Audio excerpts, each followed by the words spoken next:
સ્વાગત છે તમારો ચારણના ચોરામાં. ચારણનો ચોરો એટલે જાગૃતતા ને એકતા, જાગો અને જગાવો. જે ખોટું કરે છે, જે ખોટું કરાવે છે એનો વિરોધ કરે છે ને કરતો રહે છે. તો આજનો મુદ્દો એક ગંભીર, અતિશય ગંભીર છે. કેમ કે ન્યાય માટે એક વ્યક્તિ આજે કેટલા વર્ષોથી આ લડી રહ્યા છે, જેની રજૂઆત કદાચ કોઈ કચેરી ખાલી નહીં હોય તો બધે રજૂઆત કરી લીધી છે. અને ગંભીર વાત તો એ છે કે સાચા હોવા છતાં એમને ન્યાય આજ દિવસ સુધી મળેલ નથી. જેનો હક છે, જેનો અધિકાર છે, એ આજ દિવસ સુધી મળેલ નથી. તો એનું કારણ કોણ છે? એના કારણ અમુક અધિકારીઓ, અમુક જે ખોટા વેપારીઓ છે એ. તો આજે હું જે તમારી સમક્ષ મુદ્દો લઈ આવ્યો છું, મુદ્દો સાચો, સચોટ અને કદાચ ઘણા લોકોના ખ્યાલમાં પણ હશે. હજી હમણાં હું આ મુદ્દો રજૂ કરીશ એટલે ઘણા લોકોના ખ્યાલમાં આ હશે જ. આ ફાઇલ છે, આ તમે જોઈ શકો છો. આ મારા હાથમાં ફાઇલ છે, જેમાં વાદી છે ગઢવી બુધાભાઈ અરજણભાઈ સીણા. ધંધો એનો ખેતી, રે પરોડિયા, તાલુકો ખંભાળિયા, જિલ્લો દેવભૂમિ દ્વારકા. તો એની એ ફરિયાદો બહુ અનેક જગ્યાએ કરેલ છે. તો અત્યારે આ ધીરે ધીરે કરતું આગળ આ બધું હાલશે, કેમ કે એક દિવસમાં આ બધું પૂરું ન થાય. આ ધીરે ધીરે કરતું આગળ હાલશે. પ્રથમમાં તમારું ધ્યાન એ દોરવી દઉં કે બુધાભાઈએ ફરિયાદ ક્યાં કરેલ હતી? મહેરબાન શ્રી ખાંભાળિયાના પ્રિન્સિપાલ સિવિલ જજ સાહેબની કોર્ટમાં. તો વિરુદ્ધ કોની વિરુદ્ધ કર્યું હતું? તો કે શ્રી સરકાર, પછી યુ ડીજીપી જામનગર, પછી નાયબ કલેક્ટર સાહેબ શ્રી મહેસૂલ ભવન ખંભાળિયા, પછી authorize signatory SR power Gujarat limited, Vadinath, તાલુકો ખંભાળિયા, પછી SR power Gujarat limited, Jamnagar વતી. પછી એમાં નામ લખ્યું છે શ્રી કનૈયાલાલ મોટલા સાહેબ શ્રી, તે કંપની પ્રતિનિધિ તરીકે જામનગર. તો કનૈયાલાલ મોટલા જે કંપની માટે પોતે જમીન ખેડૂતો પાસેથી ખરીદેલી છે, જે બધાને ખબર જ છે. તો હવે આમ બનાવ એવો છે કે જે સોદાખત થાય છે એ સોદાખતનું જાહેરમાં કાયદાની ધજિયા ઉડાડી અને ઉલ્લંઘન થયું છે. અને એમાં કંપની સંપાદન પણ કરી લે છે એ જગ્યામાં. તો આ જુઓ તો ખરા, આ આપણી સિસ્ટમ છે. તો હવે આ લોકોને આટલી બધી કાયદા તોડવાની, પોતાની જે શરતો હતી, પોતાની શરતોનું એક પણ પાલન કર્યું નથી, અને જગ્યાનું સંપાદન કંપની દ્વારા અથવા સરકાર દ્વારા કરવામાં આવે તો આ જે ગંભીર બાબત છે એ કોઈ ધ્યાને લેતું નથી. બોલો, હો, આ આપણી પાસે આધાર પુરાવા હોય ને ત્યાં જ આપણે કંઈ. તો હું તમને થોડુંક આગળ, હું આમાં પત્તા થોડાક ફેરવીએ એટલે થોડુંક આગળ આવી જશે હમણાં. પછી તમારી સમક્ષ આ બધી કહાની જે છે એ રજૂ થવાની છે. અને આ કહાની કદાચ હવે ગુજરાતભરમાં મોટી થશે, આપણે એવું કહી શકીએ. કેમ કે આ એક મુદ્દો બહુ ગંભીર છે અને આ ગંભીર મુદ્દાને આપણે સૌએ ધ્યાનમાં લેવું જોઈએ. તો આ શરતોનો જે ઉલ્લંઘન કરવામાં આવ્યું છે, તો હું તમારી સમક્ષ થોડુંક અત્યારે સોદાખતનો રજૂ કરું છું. થોડુંક જ, બહુ જાજુ નહીં કરું. SR power Gujarat limited Jamnagar વતી શ્રી કનૈયાલાલ મોટલા તે કંપનીમાં પ્રતિનિધિ દરજ્જે, ઉંમર પુખ્ત, ધંધો નોકરી, ઠેકાણું એસઆર કંપની, વાડીનાર, તાલુકો ખંભાળિયા, જિલ્લો જામનગર, તે પક્ષ વેચાણ તે લે છે. લખી આપનાર છે ગઢવી બુધાભાઈ. તો હવે આમાં વાત એવી છે, સોદાખત એવો છે કે કંપની જે ભાવ ભરે તમામ ખેડૂને એ ભાવ એમાં ભરવાનો હતો. કંપની જે ભાવ ભરે, પણ આમાં એવું નથી બન્યું. આમાં તો બુધાભાઈને ભાવ એ મળ્યો, આમાં લખાણ છે આ ઓન પેપર, પણ આમાં બુધાભાઈને ભાવ એ મળે છે જે સંપાદન કરવામાં આવે છે ને ભાવ જે આપવામાં આવે છે એ. તો મિત્રો, અંદાજે આ 7 થી 8 વીઘા છે. કેટલી? અંદાજે આ જમીન 7 થી 8 વીઘા છે. અને અત્યારે જો અત્યારની આપણે માર્કેટ લેખીએ તો અંદાજે આપણે કહી શકીએ કે 45 થી 50 લાખ રૂપિયા વીઘો આપણે કહી શકીએ. કે મારી સાચી વાત કે ખોટી વાત? તો એના હાથમાં તો કંઈ આવ્યું જ નથી ને. આપણે એવું કહી શકીએ કે જે આ સોદાખતમાં બધું લખ્યું છે, તમામ હકીકત છે. આ તમારી સમક્ષ અત્યારે હું હકીકત રજૂ નહીં કરું. એ પ્રમાણે તો કંઈ થયું જ નથી. તો આ શરતોનું ઉલ્લંઘન, શરતોનું કોઈ પણ જાતનું પાલન કરવામાં આવ્યું નથી. જે માલિક છે એને વળતર ચૂકવવામાં આવ્યું નથી. અને અત્યારે કંપનીનો ત્યાં કબજો છે. તો અન્યાય કેટલો કહેવાય? તો અન્યાય શું ખેડૂત, આમ પબ્લિક, આમ જનતા સહેતી જ રહેશે? આ લોકો જે લૂંટી રહ્યા છે ખેડૂતને, આપણા જિલ્લાને, આપણા રાજ્યને, આ આપણે એવું કહી શકીએ કે આ છેતરપિંડી છે. આમાં છેતરપિંડી વગેરે વગેરે ઘણી પ્રકારના આમાં, જો કાયદો સાચી નિષ્ઠાથી સારી રીતે કામ કરે તો કઈક પ્રકારના આમાં ગુના દાખલ થઈ શકે છે. પણ ગુનો તો દાખલ હવે થશે, સમય આવશે એટલે. પણ પરિસ્થિતિ આ કાયદાની ને આ સિસ્ટમના લોકોની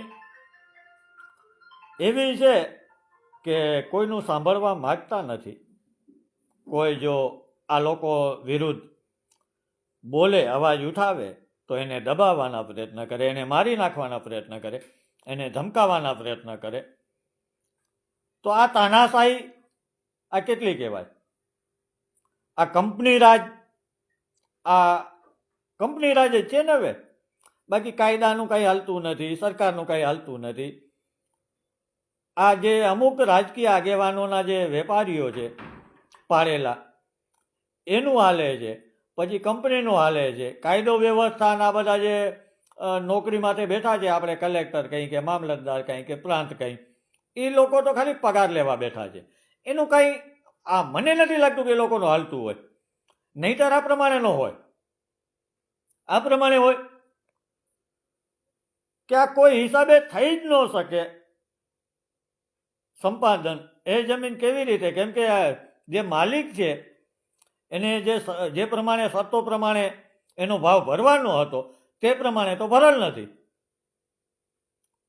તો આ તો એવું જ થયું ને કે જબરજસ્તી છીનવી લીધી, આપણે એવું કહી શકીએ. તો આ જબરજસ્તી છીનવનાર કોણ? તો આમાં નામ લખ્યું છે કનૈયાલાલ મોટલા. તો હવે કનૈયાલાલ મોટલાએ એ જમીન કંપનીમાં વેચી હશે કેટલામાં? તમે વિચારો, તમે કલ્પના કરો.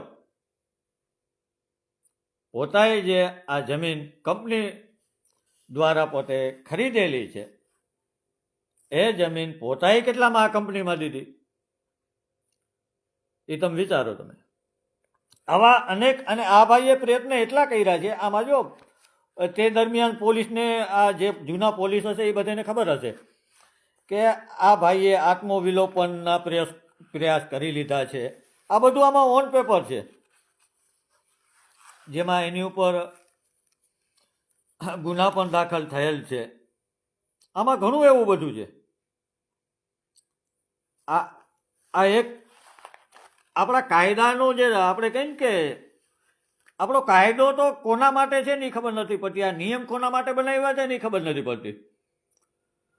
પણ નિયમ અહીંયા કંપની પાસે, આ અમુક રાજકીય આગેવાનો પાસે, અમુક વેપારીઓ પાસે જાણે નિયમ લાગુ જ નથી પડતા. તો આ નિયમ બનાવવામાં શું કામીને આવે છે?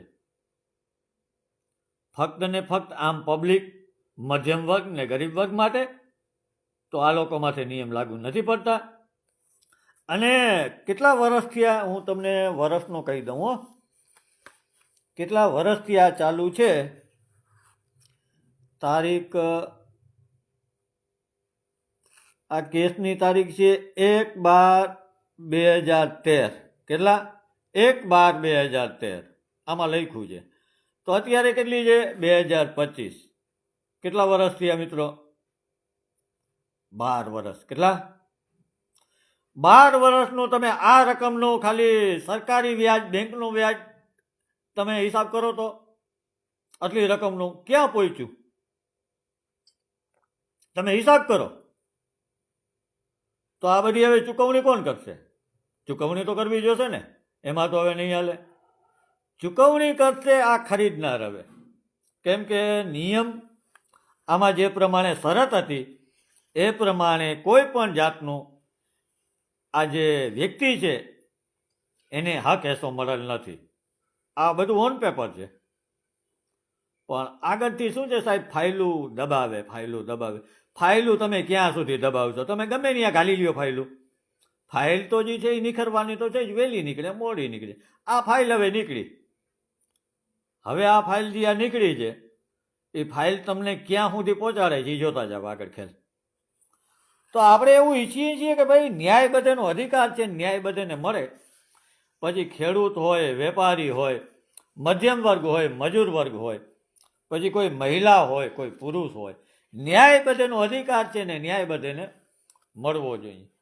આ સિસ્ટમના લોકો જે બેઠા છે એ સિસ્ટમના જે ધજાગરા ઉડાવી રહ્યા છે નિયમના, તો આવા લોકોને આપણે રોકવા તો છે એ ફાઇનલ છે. અને આપણે તો એટલા પ્રયત્ન કરશી કે આ લોકો જે ખુરશી ઉપર બેઠા છે ને એ ખુરશી પાછી એને કોઈ દી ન મળે. કેમ કે જો ફરી આ લોકોને ખુરશી મળશે તો આ ઓલો કેમ કે વાંદરો ગુલાટ મારતા ન ભૂલે, આ કહેવત છે ને આપણે. તો આ ગુલાટ ફરી મારે નહીં અને કોઈ આવા અધિકારીઓના લીધે પીડાય નહીં, એવી આશા આપણે આપણી સરકાર પાસે રાખીએ છીએ. આ કંપની પાસે તો આશા શું રાખીએ આપણે? કંપનીનો તો ધીરે ધીરે કરતો છે. ગૌચરનો ને મુદ્દો છે ને, આપણે સાંસદશ્રીને કીધું છે, આપણે લેખિતમાં દીધું છે, કલેક્ટર સાહેબને દીધું છે, મામલતદાર સાહેબને દીધું છે. આ બધું એ બધું ધીરે ધીરે કરતું આ કંપનીમાં જેટલું છે ને એ બધું આવતું જશે. અને આ મુદ્દો પછી ગુજરાતમાં આપણે ગલીએ ગલીએ પહોંચાડશે. આ બાકી તો ન રહેવું જોઈએ ને. વળી થોડા ઘણા વિસ્તાર બાકી રહી જાય તો. કેમ કે આ 12 વર્ષથી આ અન્યાય થઈ રહ્યો છે અને આજ દિવસ સુધી એને વળતર નથી મળ્યું. તો આ વળતર આપણે એવી આશા રાખીએ છીએ કે વ્યાજ સહિત હવે મળે. અને નહીં મળે તો કેવી રીતે મળશે એ અમને ખબર છે. અન્યાય સહન કરવામાં નહીં આવે. અન્યાય બિલકુલ કોઈ પણ વ્યક્તિ સાથે થશે તો એ સહન કરવામાં નહીં આવે. કેમ કે ભગવાને કીધું છે કે ભાઈ તમારી સાથે જો અન્યાય થતું હોય તો તમે સહન ન કરો. જો તમે અન્યાય સહન કરશો તો તમે પણ એવા જ પાપી ગણાશો કે જે તમારી માથે અન્યાય કરી રહ્યો છે. તો અન્યાય કોઈ દિવસ સહન નહીં કરવાનો. જાહેરમાં તમારો હક, અધિકાર, તમારું ન્યાય માગવાનો અધિકાર છે અને જાહેરમાં માગો. કોઈથી બીવાની જરૂર નથી. 2% ગુંડા અથવા તો ભ્રષ્ટ અધિકારી આ બધા આવતા હોય આમાં, તો એનાથી બિલકુલ ડરવાની જરૂર નથી. લડો, એટલી જીગરથી લડો કે સામાવાળા વ્યક્તિનો એ પછી ભગવાનને પ્રાર્થના કરે કે સરકારને પ્રાર્થના કરે કે એના ગુંડાઓને પ્રાર્થના કરે, પણ એનું ક્યાંય મેળ પડે નહીં અને મેળ પડવો જોઈએ નહીં. પ્રયત્ન આટલા કરાય. તો ચાલો આમાં આગળ જતા આપણે પ્રયત્ન કરશી. આ કંપની જે આ ભાઈ સાથે ખૂબ જ અન્યાય કર્યો છે તેને ન્યાય વહેલી તકે મળે એવી આશા રાખીએ છીએ. અને જો ન્યાય માગવાથી નહીં મળે તો કેવી રીતે આગળ પછી ખેલ ખેલાશે અને ગુજરાત લેવલનો મુદ્દો બનશે એ પાકું છે. તો આશા રાખીએ છીએ આ બુઢાભાઈને વહેલી તકે ન્યાય મળે અને જે પણ એનો હક હિસ્સો અધિકાર છે એને સંપૂર્ણપણે મળે અને વ્યાજ સહિત મળે. આ કાયદો આપણો કહે છે. તો ચાલો કાયદાકીય રીતે લડત એક નવી શરૂ થવા જઈ રહી છે. તો આ બધા નોંધ લેશો. બધાને ચારણા ચોરાના જય માતાજી. ખૂબ ખૂબ આભાર. ધન્યવાદ.